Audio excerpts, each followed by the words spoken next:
Hello, my name is Marcus. I'm the compiler of a collection of therapy quotes entitled 1001 Windmills of the Mind. This is TQ 1176 to 1188. The core collection of 1001 Windmills of the Mind runs from TQ1, therapy quote number 1, up to TQ 1001. All of the quotes beyond 1001 are bonus quotes, but the bonus quotes are included in the core collection. And we have a number of threads that run throughout the entire series. Object relations theory is a thread. Margaret Moller's theory of the psychological birth is a thread. Edmund Berger's theory. Every major defense mechanism is a thread. We have a thread on greed, a thread on envy. So now we'll add to our thread on the narcissistic pattern. Okay, so this is therapy quote number 1176. There are perhaps 3 overlapping and interwoven forms of the narcissistic pattern. One consists of egocentricity and a sense of entitlement, combined with active attempts to distort reality and to coerce others into supporting a delusional belief in one's superiority, entitlement, etc. Another, elaborated extensively in the work of Heinz Kohut, involves deficits in the structuring of the self. The third is to do with the myriad forms of defensive retreat from relatedness to others. Okay, this is P. Mollon. Masterson theorizes that the narcissistic pattern is due to an arrest in development during the practicing subphase, okay, so 7 to 15 months of the separation-individuation process, where the child doesn't feel emotionally safe enough to enter into the following rapprochement subphase, 15 to 24 months, where the fused self and other psychic representations begin to separate. This fused image is represented by the image of Narcissus, quote, transfixed by his image in the pool of water. Mollon also notes that the reason many find those with the narcissistic pattern so interesting is that this pattern serves as a nostalgic trigger for the infantile magical thinking time where to the infant the world was his oyster. In other words, it's fun to imagine feeling omnipotent, as evidenced by the increase in the amount of the feel-good chemical serotonin sent by the mammalian brain to the person, where the old part of the brain regards status as safety. L. Brennan gives the example of a young person imagining himself as a superhero, and from the fantasy, an amount of serotonin is released.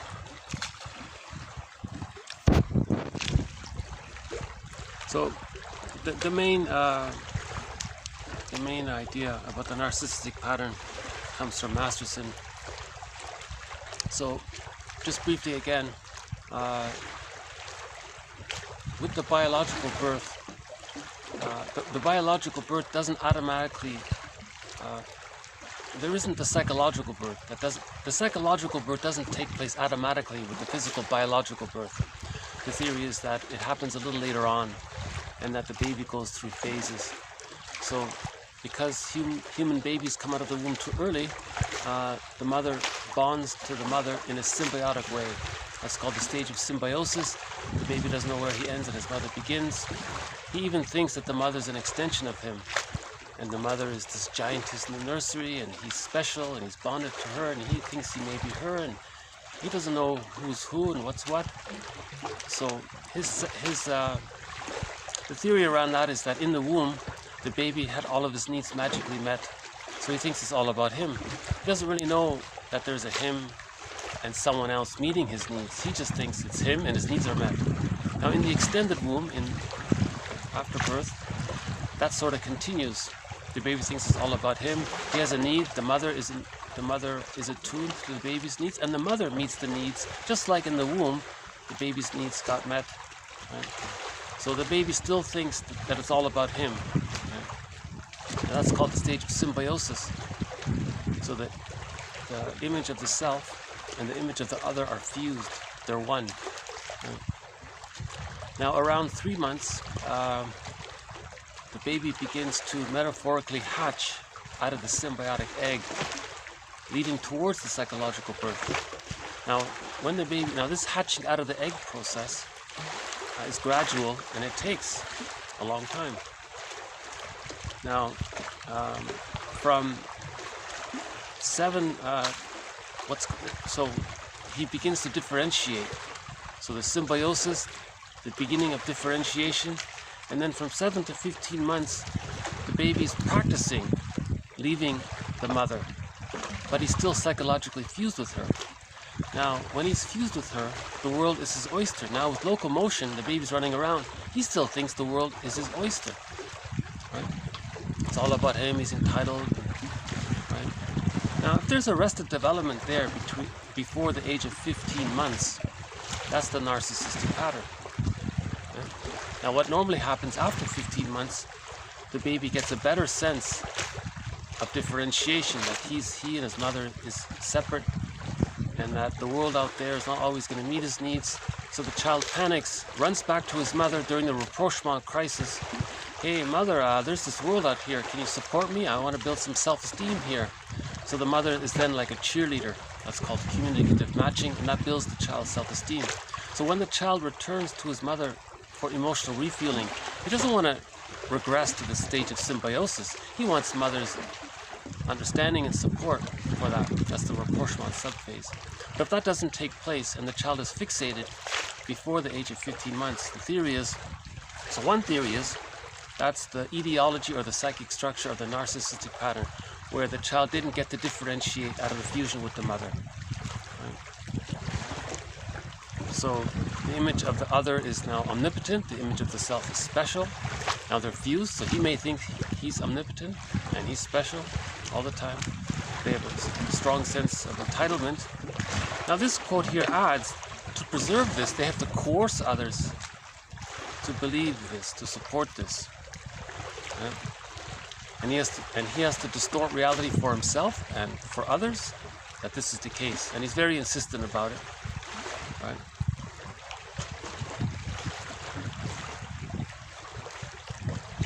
One form this coercion takes is that the image, because the mother didn't offer enough love to help the baby separate from her,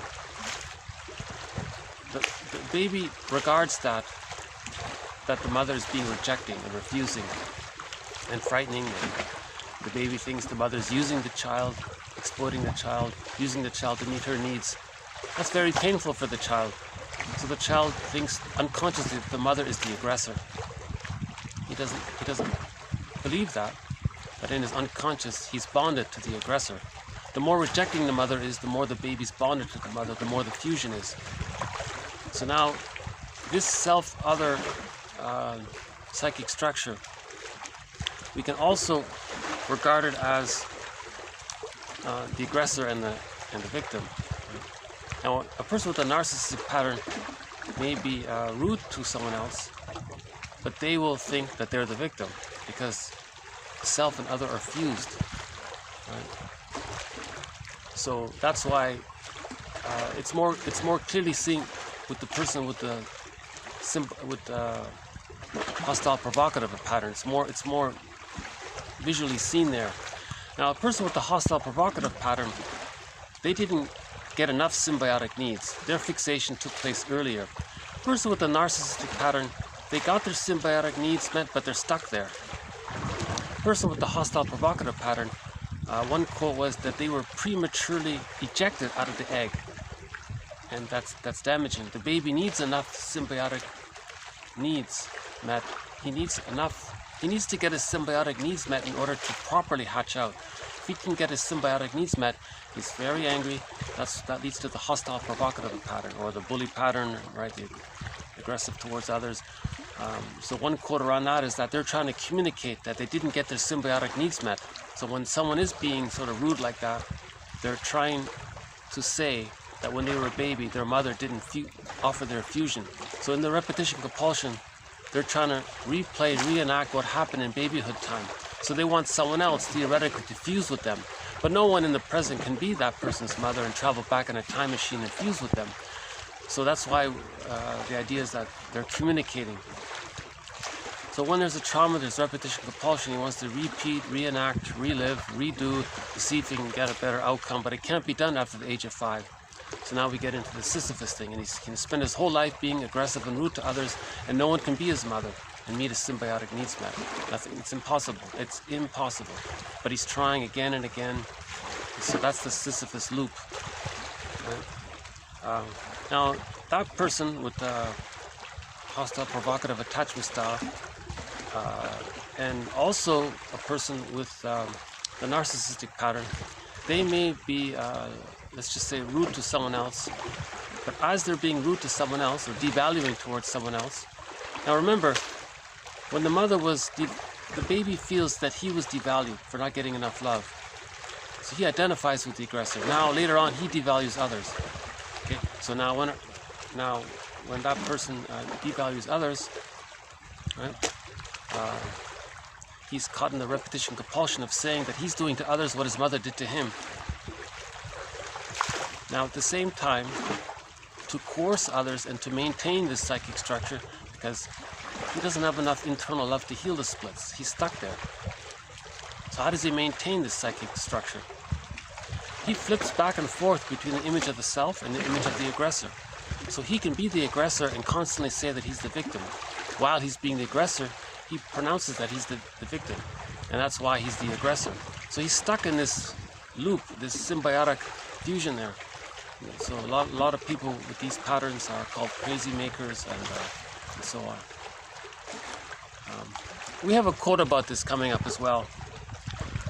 So you can imagine a person with a narcissistic pattern not getting enough love to complete the separation-individuation process. That means they didn't achieve whole object relations, they didn't achieve mutuality, they didn't achieve the psychological birth.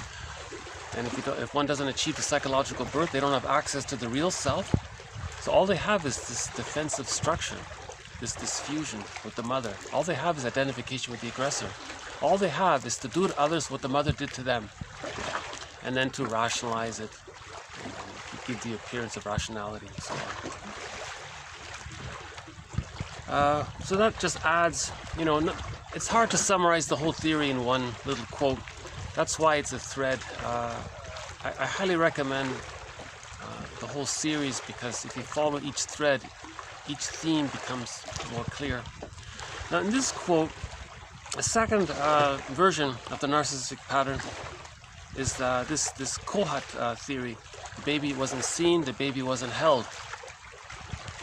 Now this series doesn't really cover Kohut's work, but he does talk about the phrase self-object.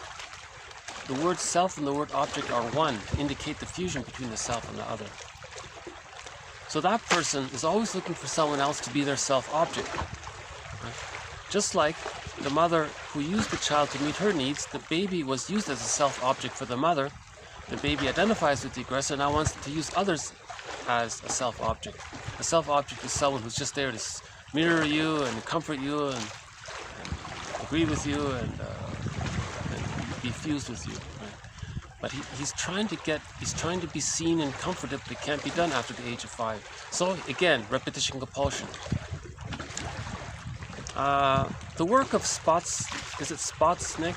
I don't know him, I don't follow his work, but Lucy Holmes made a reference to him. So I looked it up. He says in that case, what you can do is, very few people agree with this, but it's against object relations theory. But it just acknowledges sort of the idea. This Spotsnick, is it Spotsnick? I think that's how you pronounce it. Forgot his first name. He does this thing called, you know what? Just go along with it. Just do improv. Just agree. Just keep on agreeing. A lot of people don't agree with that. It's Sisyphus. You can do it forever. No one can do that forever. But he thinks, yeah, just join in the narcissistic pattern. If the client has a narcissistic pattern and he says, oh, others are dumb. You know, yeah, they're so dumb, aren't they? And he agrees with it, and he just keeps on doing it. So he calls that the joining technique, meaning mirroring. So his word for mirroring is joining. But and this third one is the schizoid pattern. So in the narcissistic pattern, so remember, from the baby's point of view, originally he's not okay and the mother's okay. Now, in the identification with the aggressor, the baby takes on the mother's mindset. Now he thinks he's okay and others, meaning him, is not okay. Now a third version is if the mother was so severely rejecting at the breastfeeding and goodness could not be enjoyed at all. So goodness was bad, that's the envy, hatred of the good, that's the I'm not okay, you're not okay. That's the some of those schizoid, not all of the schizoid patterns, but some of the schizoid patterns have that I'm not okay, you're not okay.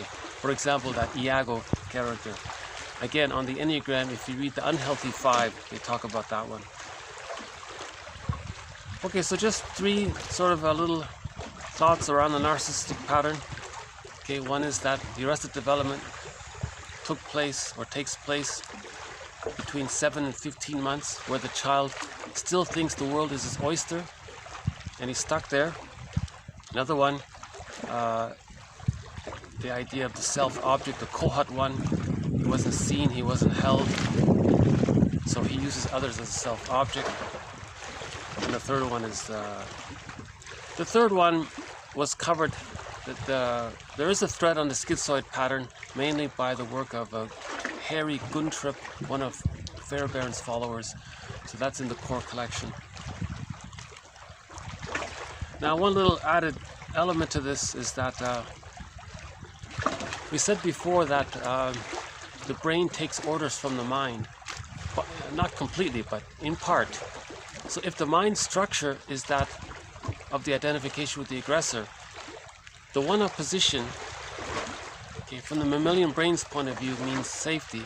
That means the person receives serotonin. Right? So a person with the narcissistic pattern is invested in maintaining the one-up position, i.e. he is his mother and everyone else is the devalued child. He's not the devalued child. He denies that. He projects that onto others. He's the special child, omnipotent, other. Okay? So he rejects his own reality, that when he was a baby he was unloved, and he puts that onto others and says, everyone else, you're unlovable. He's saying that his mother unloved him, didn't love him. Now the psychic structure that the mother had when she used the child, she felt good. Now that mother who exploited her child was in the one-up position and she felt good, and that means she received serotonin, and that added to why she may have did that. Again, dopamine for the chase, serotonin from the catch. Yeah, so Brunning's work is one of the threads in this series as well. Okay, it's always tough to talk about the narcissistic pattern. The main emotions of those with the narcissistic pattern are hate, greed, envy or grenvy, spite, vindictiveness, schadenfreude. You see, they're stuck there. They're angry at not getting enough love. So their main emotions are hate, greed, envy, schadenfreude. And then when you question them about it, they can become vindictive because that's their identity. Their identity is the grandiose false self fused with the omnipotent other. And we had a very good quote from Karen Horney about this on vindictiveness. That's in the core collection. Now, ideally, when the child is running around after 15 months, the mother is meant to communicate that she's okay with him becoming autonomous psychologically. But if the mother is addicted to the idea of using the child to meet her needs, he's stuck there. That's arrested development. Berger says he's fixated at the rejection level of not getting enough love to leave the symbiotic stage with the mother. Now, if the child... So now another thread in this pattern is what happens if there's arrested development between 15 months and 36 months. That's the codependent pattern. Now, they maintain that I'm not okay, you're okay. They don't identify with the aggressor. So they are overly hopeful and overly optimistic to get their needs met to complete the separation-individuation process. Right. So they're capable of some relatedness and mutuality. So they're a little further along, right? The codependent pattern. They're the pleasers and the caretakers and the givers and all that. One self-help author calls them the clingers, and those with the narcissistic pattern, the stingers. So her book is The Clingers and the Stingers, right? Both of them didn't complete the separation-individuation process, and a lot of those two get married. Right? Now, the person with the codependent pattern, the clinger, they're hopeful that the stinger is going to change and love them, but they're not. They're deluded. They're using what's called sweet lemons. Now, the other one is thrilled to have a self-object, constantly think that. They're not going to... The person with the narcissistic pattern doesn't understand the codependent and the psychological work. They're stuck in maintaining the one-up position to communicate that when they were a baby, the mother always maintained a rejecting attitude, and that caused the baby to identify with the aggressor. Something like that. Yeah, it's always tough to talk about the narcissistic pattern. It's always good to take maybe a little breather after talking about the narcissistic pattern. Because those with the narcissistic pattern, they don't relate to you as a person in your own right. They just think if you're useful to them. If you're not useful to them, they'll devalue you.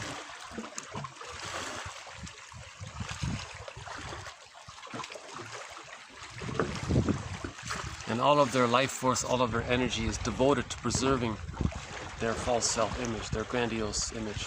Their real self is that's denied. It's too painful. Right? In other words, grandiosity is a defense against the shame.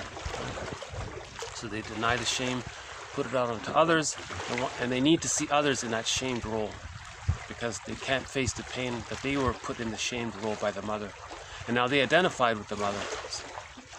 They can't leave the mother because they still need the mother's love. You see, so they're stuck there. So it's a real dilemma with this narcissistic pattern. Now Masterson, in his books, he has an approach on how to heal a person with a narcissistic pattern called mirroring interpretation of narcissistic vulnerability. Right?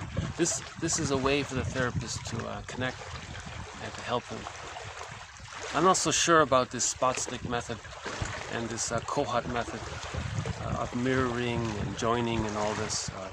Masterson is strongly against that. He thinks that promotes regression. So again, Masterson's one of the mentors in this series. James Masterson, okay, William Fairbairn, okay, Melanie Klein, Margaret Moller, Edmund Burglar.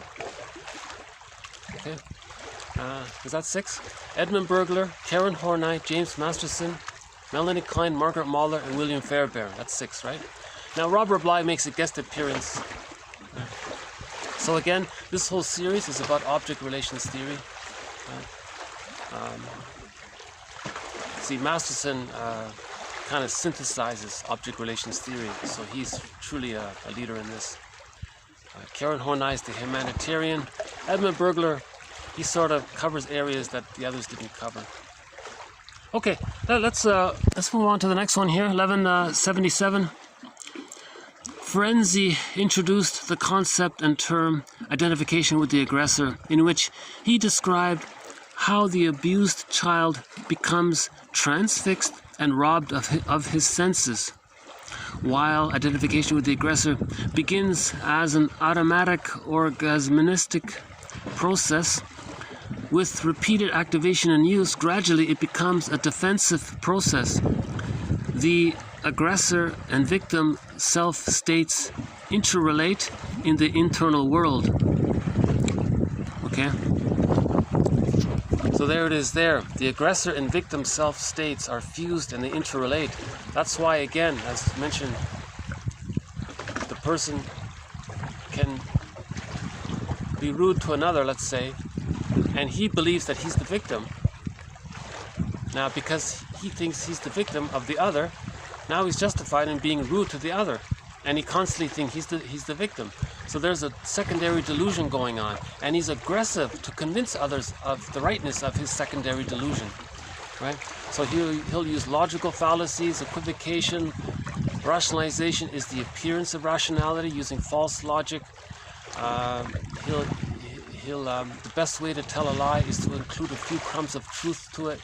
So he'll obfuscate, confuse. He'll be aggressive about the righteousness of his lie. So we have a threat on rationalization. So those with the narcissistic pattern are absolute masters of the use of rationalization, because that's a defense mechanism against not facing the reality that they're using the narcissistic pattern. So it's a defense against the defense. So it's a layered over thing. If you confront the top layer, then he reaches he feels the shame and the hungry, enraged, empty part self. And then to defend himself against the pain of feeling the shamed self, the devalued self, or the unloved self, or the despised self, or the hungry, enraged, empty part self, that's way too anxiety provoking. Then he identifies with the aggressor and devalues others. No, you're the... and so on. So he's stuck in that loop. The aggressor and victim self-states interrelate. See, it's an important concept. Right? So we owe a little thanks here to Elizabeth Howell for keeping this theoretical construct alive. It's called identification with the aggressor. Okay, let's move on to the next one here.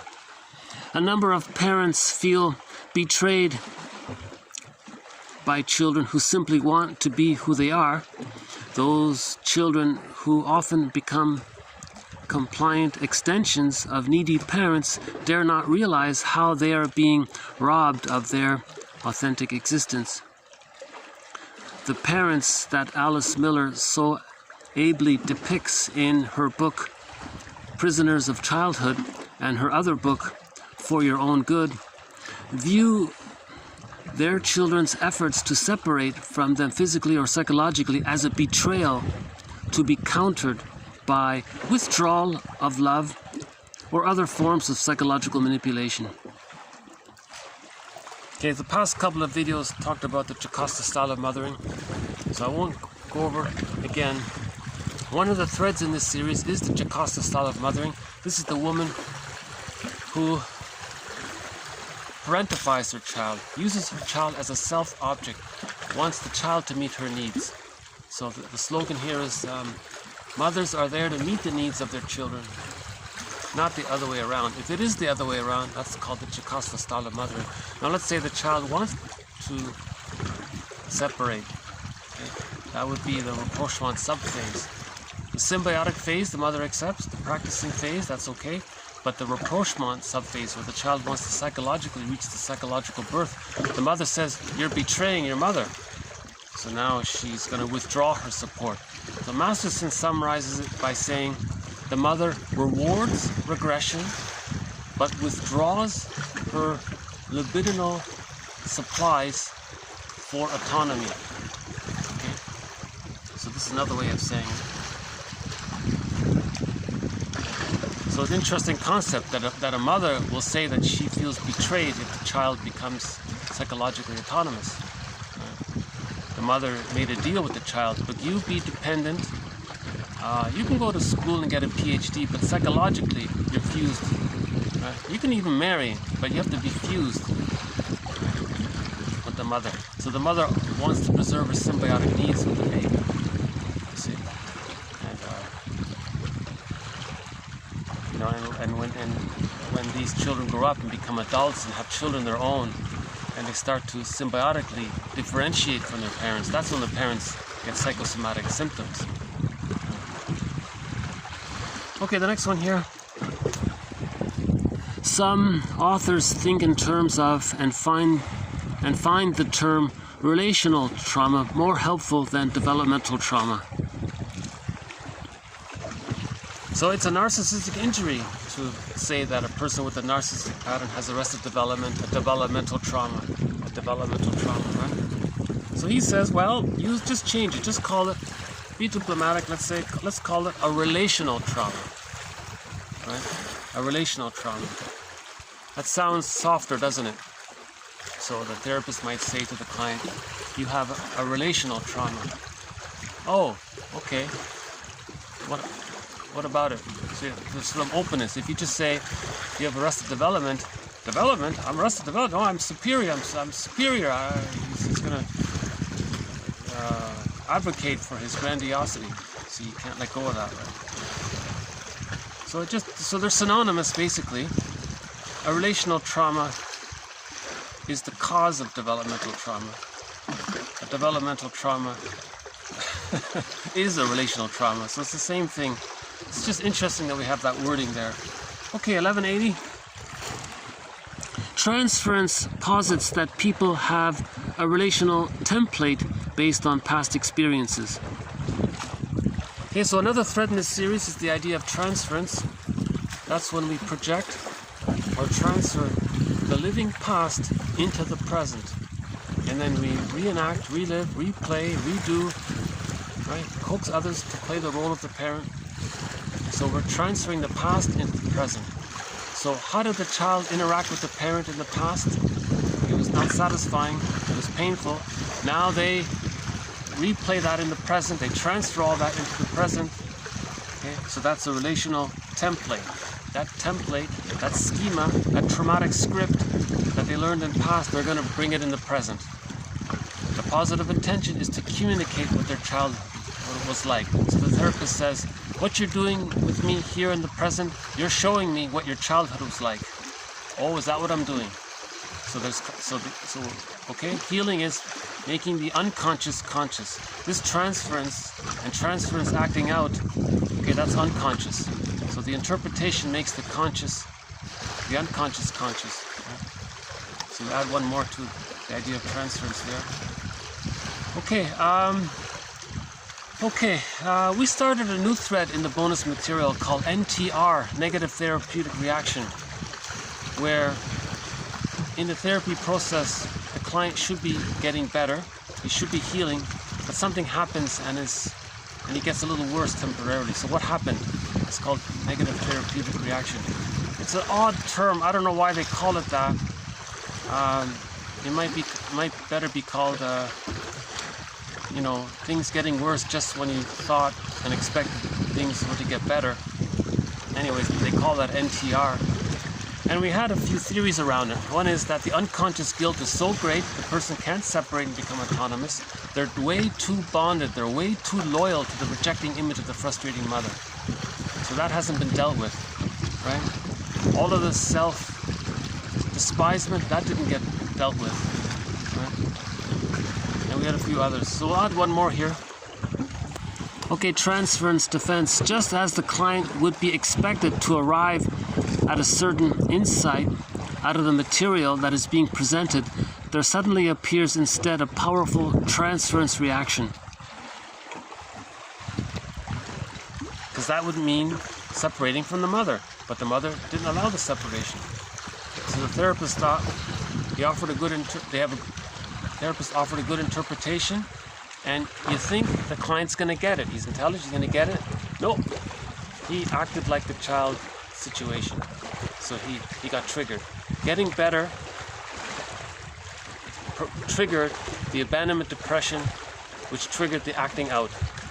Okay, so Masterson says self-activation or getting better or healing, that's self-activation, triggers the abandonment depression that the person felt, and then that triggers the defense mechanism. Now hold on a sec.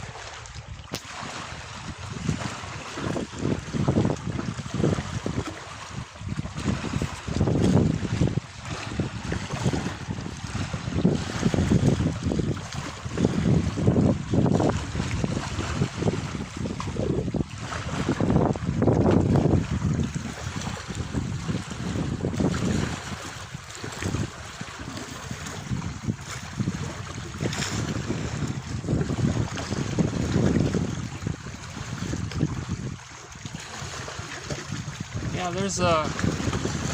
Sorry for the distraction. There's a There's a motorcycle right above me, so, so I'm a little distracted here. So let's wait for him to pass by.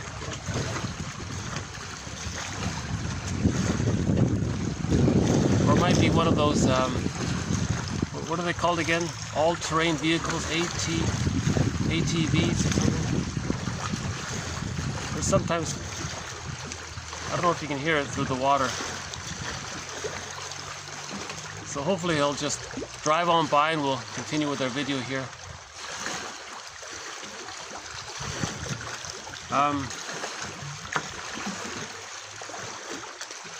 Yeah, sometimes I get all these interruptions and I have to redo the video, and I'm trying to just... So a lot of these videos are imperfect. I apologize for that. Maybe one day I'll get a nice studio or something. Okay, let's move on to the next one. TQ 1182. What the person learns from his analyst is to allow certain thoughts to become available to himself and to look at them from a point of view acquired from the analyst.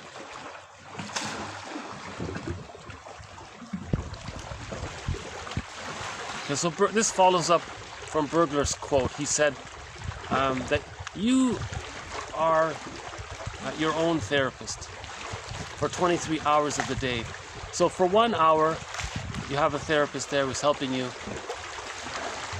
For the remaining 23 hours of the day, you are your own therapist. Oh, we got some kayakers here. You want to wave hello? Okay.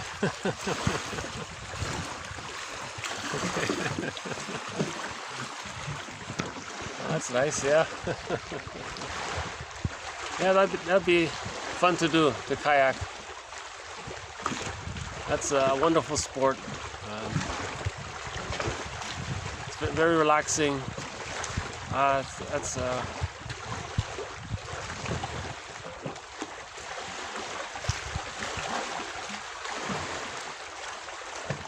a great workout. That's a great exercise to be able to kayak. Okay, I'll leave them in peace there. So let's move on to the 11. Oh yeah. So, in other words, what would your therapist say? Put it that way. So if you're having some stress, you just remind yourself, what would your therapist say? Okay. 1183.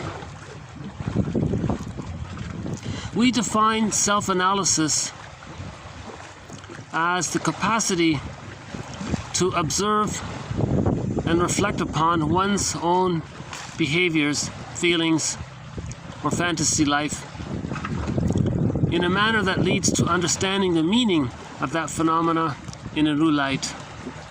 Again, we define self-analysis as the capacity to observe and reflect upon one's own behaviors, feelings, or fantasy life in a manner that leads to understanding the meaning of that phenomena in a new light.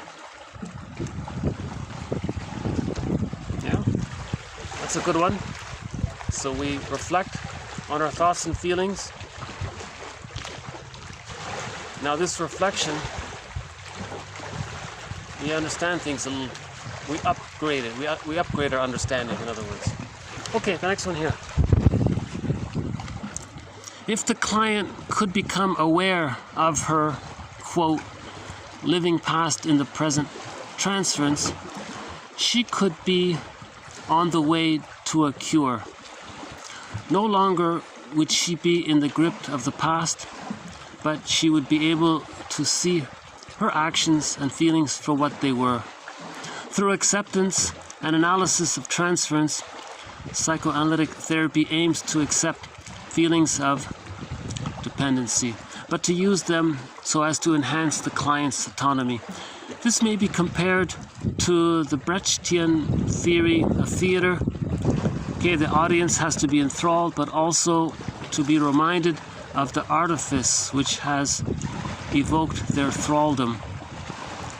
In this way, theater becomes an agent of change and widened freedom, capable of moving the audience to see their lives and environment more clearly, rather than merely being an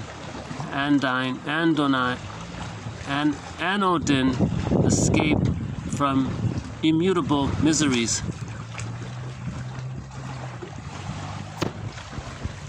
Yeah. So his metaphor here is that when a person sees a movie or a play based on the hero's journey, they're meant to consider how that's a metaphor of the inner life. So when we read a fairy tale, all of the characters represent one's right? All of the characters belong to one's psyche.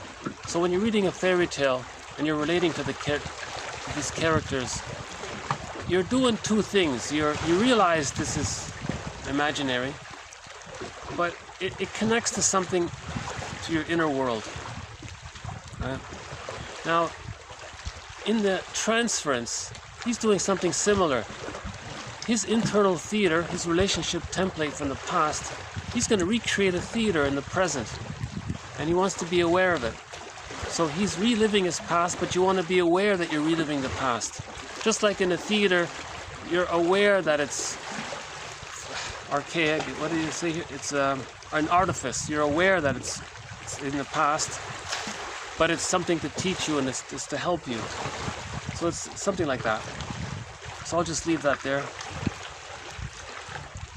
Yeah, okay. The next one here.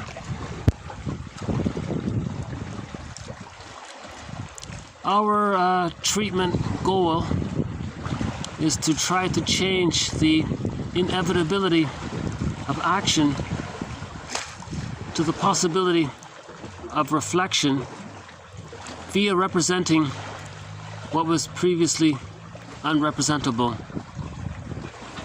We try to wake up the thinker. Again, our treatment goal is to try to change the inevitability of action, okay, so acting out, transference and all that, to the possibility of reflection via representing what was previously unrepresentable. Okay, so it was previously unrepresentable. All of this pre-verbal trauma, it wasn't represented in language. It's pre-verbal. So he's communicating his painful childhood past by acting it out through action. That's called action language. So he's reenacting his childhood in the present. Now the therapist's job is to put words to it, because the child wasn't able to put words to it. You see? To wake up the thinker. He calls it building the psychoanalytic mind.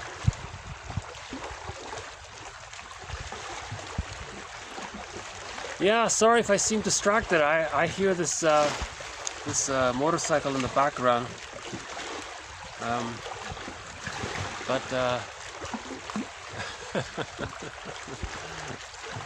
That would be a good time for the blue heron to make an appearance. That would be relaxing.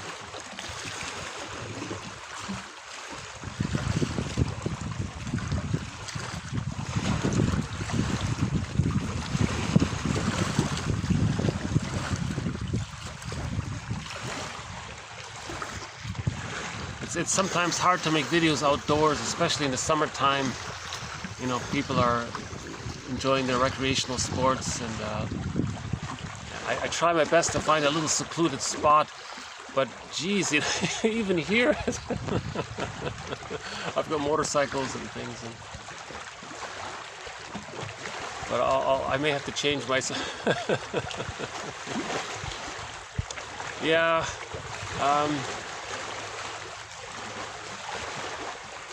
Okay, we just have a couple of more here. Have you noticed that, okay, quote, have you noticed that in describing the weekend, you have frequently emphasized how great it was? Okay, versus, instead of saying, aren't you really angry at him? Okay, so one of the threads in this series is on the defense mechanism of reaction formation.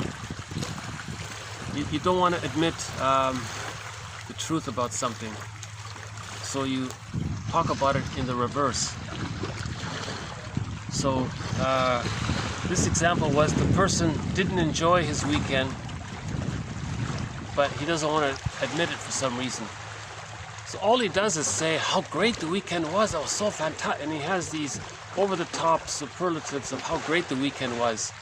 So that's often a clue to reaction formation. It could be a clue to reaction formation. And he says here, so the therapist knows he didn't enjoy the weekend. Instead, he's saying, have you noticed that in describing the weekend, you have emphasized how great it was, instead of saying that you were angry at something about the weekend? So he doesn't want to admit that he had a bad weekend, because maybe it was related to the relationship with his partner. It's too painful to talk about the relationship with the partner.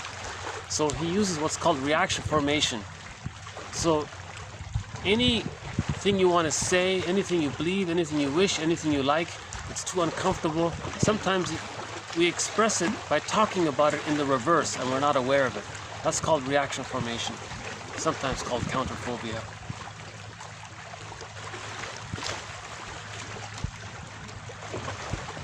For example, I am a little annoyed when I hear motorcycle sounds around me, and so I'll admit that it shows my vulnerability to admit that. But let's say I don't want to show my vulnerability around that. Maybe I'm too embarrassed. It's too painful to admit that to myself or to others. So I might just put on a stoic front, and it doesn't bother me, right?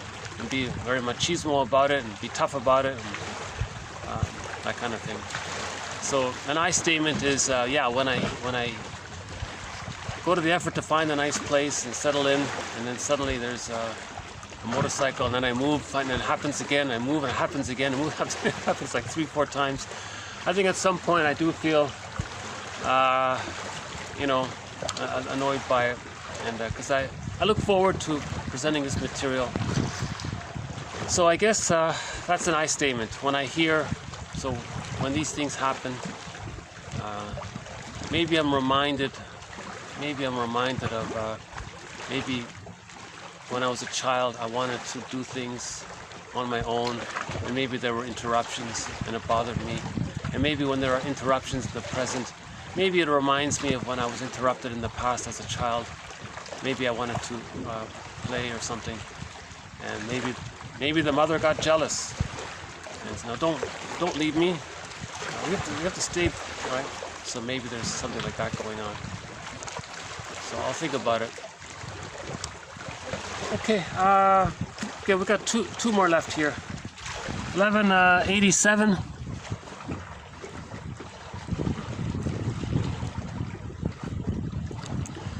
Subpersonalities are psychological satellites coexisting as a multitude of lives within the overall medium of our personality. Each subpersonality has a style and motivation of its own. So this follows up on the thread on the idea of parts. We can often say, a part of me feels this. Okay, so a part of me feels annoyed by the interruptions. A part of me, is trying to understand, why am I annoyed? Should I be annoyed? A part of me is trying to decide, should I redo the video for the again, or should I just push through? A part of me is embarrassed. A part of me thinks, I'm showing how I'm embarrassed to the viewer, and should I leave it at that and accept that these videos are imperfect? And then I remind myself, no, this is more about the quotes, this is more about the material, it's not about my presentation, it's not about how I appear. I'm okay if I appear a little imperfect. That's okay for me. I want to work with this material somehow. I want to share this material. I think these are good quotes. This is only the second collection that I know of psychoanalytic quotes. The first was done in 1990 by Gregory Bauer. He has a book called Wit and Wisdom in Psychoanalytic Psychotherapy. That's a great book. All right. Now this, to my knowledge, is only the second collection of psychoanalytic quotes. Now since 1990, there have been a lot of new quotes in this area. So this collection is adds to Bauer's work. All right. So we have a lot of, I found quotes that Bauer wasn't able to cover in his book. They're covered in here, and I've included quotes post 1990. You see, so this is an excellent question, a collection, Bauer's quotes. So I really value this collection. I really value this material. So a part of me is now, as I say this, now as I recall this part of me is makes me come to the conclusion that although I might deliver some of this material imperfectly, my main goal is to get this material, to make it available. All of the quotes are available below in each video, but it's a lot of work to kind of click through and copy and paste, click through and copy and paste. I'd like to suggest that you donate and order the whole collection, and then you have the freedom to copy and work with the quotes that way. I think working with these quotes is a great way to it's a tool in healing ourselves. So this idea of talking about parts, one way to talk about a part of me this, a part of me feels this, a part of me thinks this. One version of this idea is subpersonalities or self-states. Right? So this author likes to use the word subpersonalities. So one subpersonality thinks this, another subpersonality. I prefer parts. I think it's more practical just to say a part of me this. He says, okay, so in object relations theory, we call them internal objects. He calls them subpersonalities. We're calling them internal objects, okay? Based on object relations theory, they call it internal objects. We live in two worlds. In this internal object relations world, or this internal theater. Now an internal object means all of the memories the baby has of being loved, they condense, they coalesce, they bundle together, and it's as if we were to create a fantasy personification of these having been loved memories, there may be an internal object of a part of the self that's loved. So there's the loved child, the happy child who is loved. Now linked to that is a loving mother. Okay. Now there was a tantalizing mother, there's the allured self, then there's the rejected self, and there's the rejecting mother. Now we have an internal object that supports our autonomy, okay, and there's a part of the self that's supported towards achieving a psychological birth. Man's main task is to give psychological birth to himself. So there are 8 characters there. So we can say, as a metaphor, there are 8 subpersonalities. There's the part of us that feels supported to achieve the psychological self, linked to a part self-representation that supports our psychological birth. Now this part self, other, we developed this through this reading material, associating with others who are also on this journey. Of course, if you have a therapist and he supports you, you're going to internalize the therapist.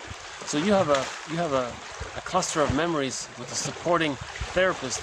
That becomes an internal object, all those memories. You see, linked to a part self that's supported to achieve the psychological birth. Now this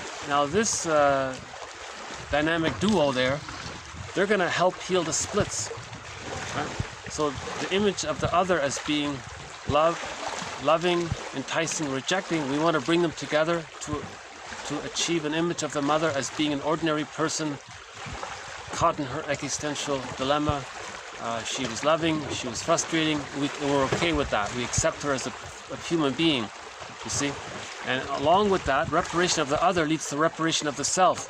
So the 3-part self-images come together to form a self-representation as being an acceptable self.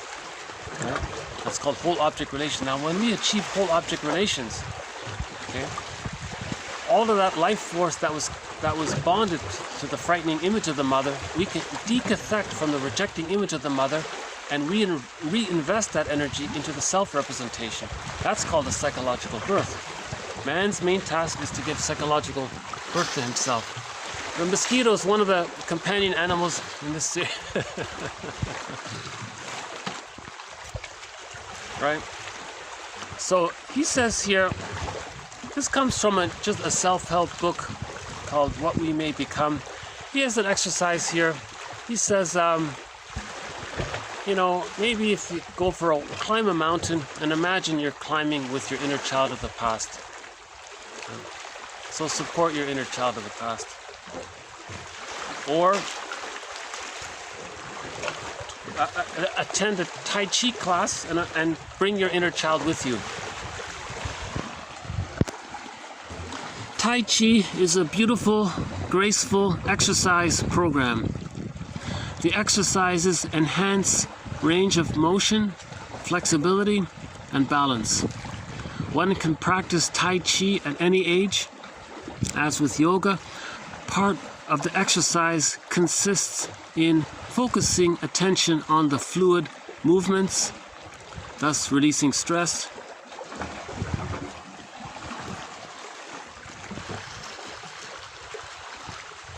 Right. So I think that the benefit of Tai Chi is that to do the exercise, the idea of the exercise is to be calm and have these flowing motions. You know, sometimes with yoga, the instructor might be very impatient, and people are doing the are going through the sun salutations too quickly and in a hurried fashion, and that sort of defeats the purpose. You don't want to be all stressed out while you're doing yoga. If you're doing yoga, ideally it's in a relaxed, it's called yin yoga. You want to do it calmly, with feeling. You want to be aware of your movements while you're moving. Oh, hold on a sec.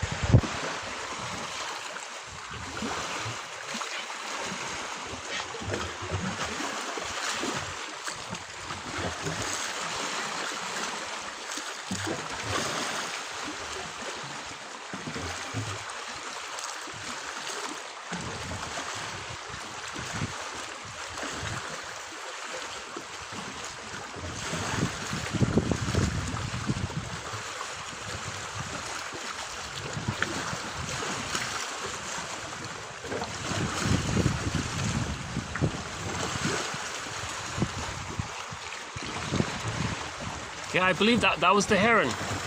So that's one of the companion animals in this series.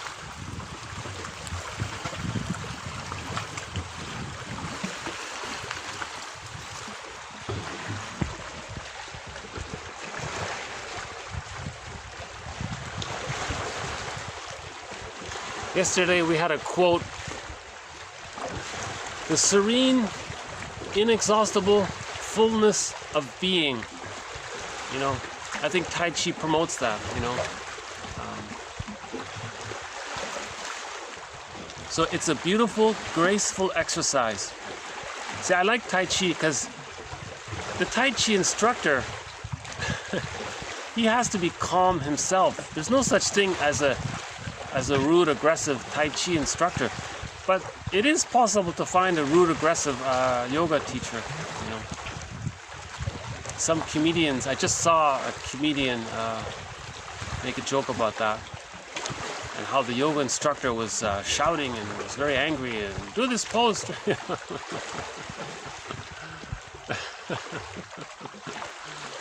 So the spirit, the true spirit of yoga is similar to Tai Chi, right? So I think yoga can learn a lot from Tai Chi. Or I should say, yoga teachers can learn a lot from Tai Chi teachers.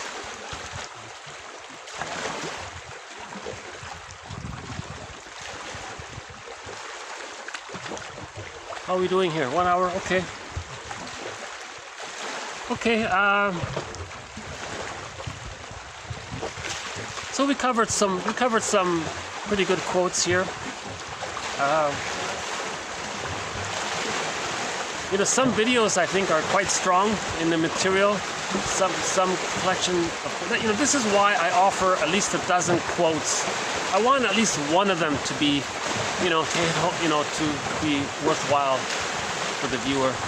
You know, like if you're reading the quotes, I really hope at least one is helpful.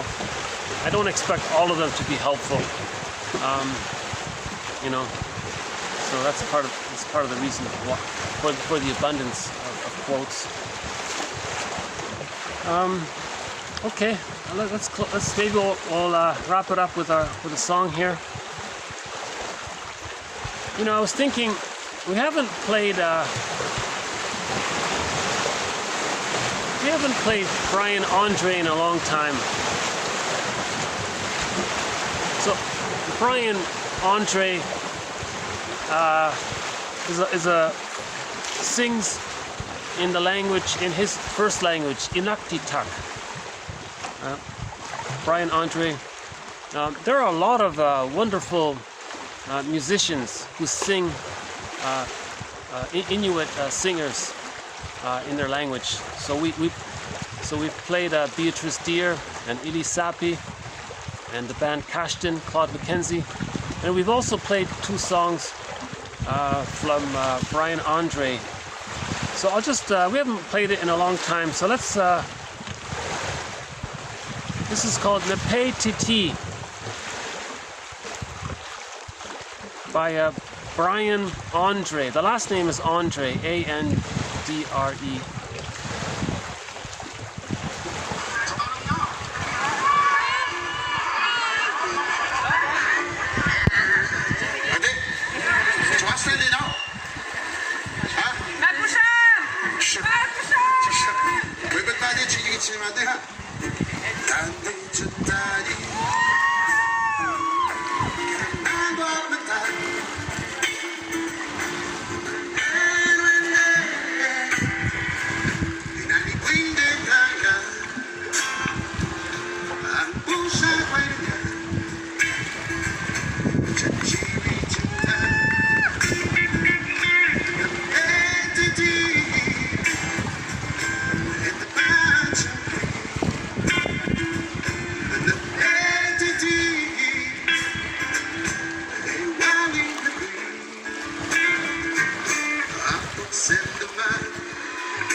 Okay, so thank you very much. This has been 1176 to 1188.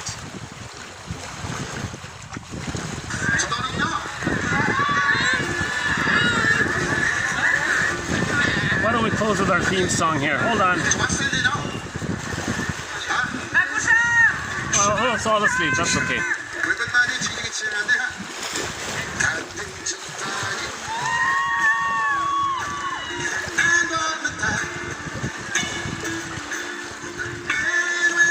Okay, so we started off with a little bit about the narcissistic pattern. The image of the self and the image of the other are fused. That's painful for the child.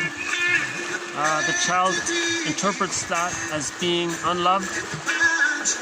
To deal with the pain of that, the child identifies with the aggressor and then does to others what was done to him, to communicate what was done to him. And he's stuck like that, like Sisyphus. And it doesn't matter, you can mirror him, you can join him, I don't think it helps. So this Spotsnik thing, we're not covered. I just acknowledge the existence of it. I acknowledge Kohut's efforts about it, but I don't think helping in his Sisyphus, I don't think it works. If you ask any woman who is married to a man with a narcissistic pattern or vice versa, they mirrored him endlessly. It was never enough. It's never enough.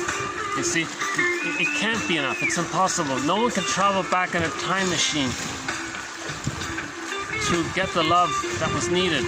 Nothing in the present can make up for what the baby is so sensitive, so vulnerable. When we're older, we're different. You see, it can't happen. So that's why to heal the repetition compulsion, we make the unconscious conscious, right? And we mourn the loss of not getting the love that we needed, and then we achieve the psychological birth that way. So we can achieve the psychological birth. Okay, it takes 15 years on average. If you're lucky enough, you can do it in 2 if you have a therapist. All of these quotes, I think, are helping to build our understanding. That's a means to an end, right? Okay, frenzy's the guy who introduced the phrase identification with the aggressor. Okay. What does the baby do if he's being unloved? He's got a bond to his mother. The mother is so frightening and so rejecting. What does the baby do? He gives up. He makes a deal with the, you know what? So he identifies with the aggressor. So the metaphor in the fairy tale is make a deal with. Again, it's a metaphor, right? Because the reason fairy tales are so dramatic and so exciting is because the baby thinks, the theory is the baby thinks in images, right? And the baby's emotions are infused with these images. So that's why trauma for a baby resembles a fairy tale story or a mythological story, because from the baby's point of view, things are much more frightening than it is for a human. For a human, it's one thing, but for a baby to be, it's much more exaggerated. So to convey that exaggeratedness, we have these the mind creates these wildly frightening images or these wildly loving images. So again, myths and fairy tales are true on the inside, describing trauma.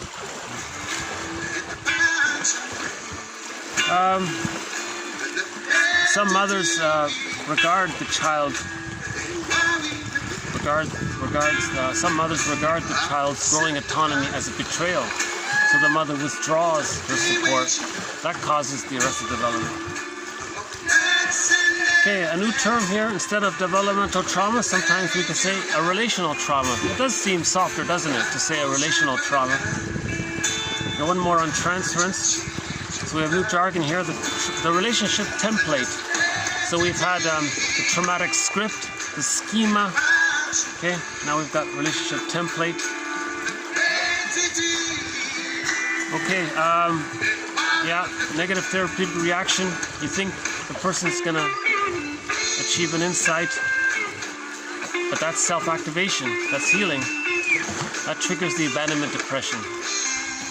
So there's the transference there from the past.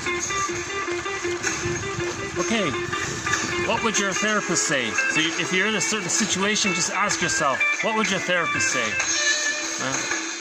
Or what would one of these authors in these books say? So if you read these authors, you can ask yourself, what would Robert Bly say? What would James Masterson say? What would Harry Gunthrop say? What would Melanie Klein say? What would Karen Horney say? That's a good one. What would Karen Horney say? See, she always says you got to see the humanity in yourself.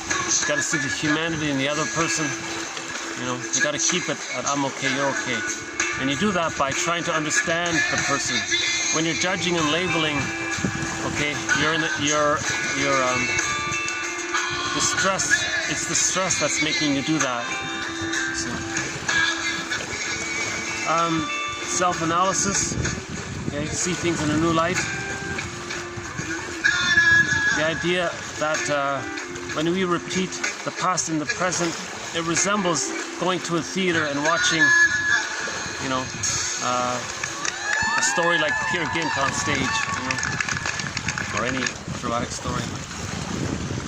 Okay, so we want to move from acting out to reflection.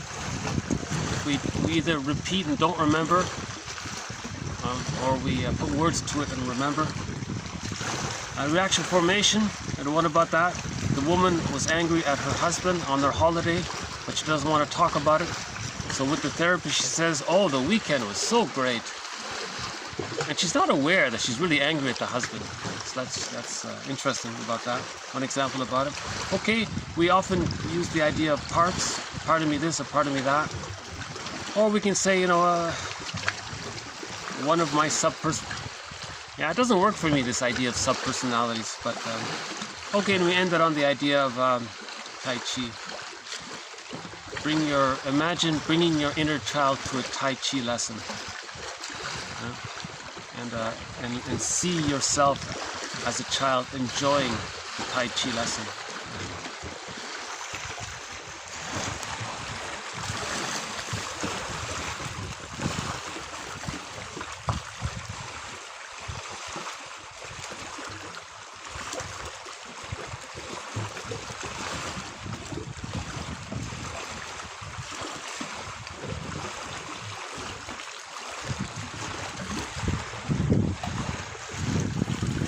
So we'll have more to follow, more quotes to follow. We'll have more bonus quotes.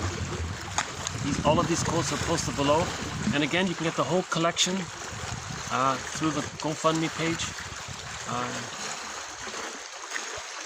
This has been TQ 1176 to 1188. Thank you very much, and thank you for hanging in there with me. If you did watch all of this, I don't have many viewers, but so if you are viewing, thanks. You're probably the only one viewing.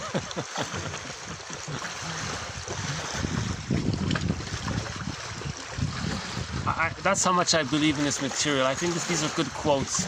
I think these quotes will withstand the test of time.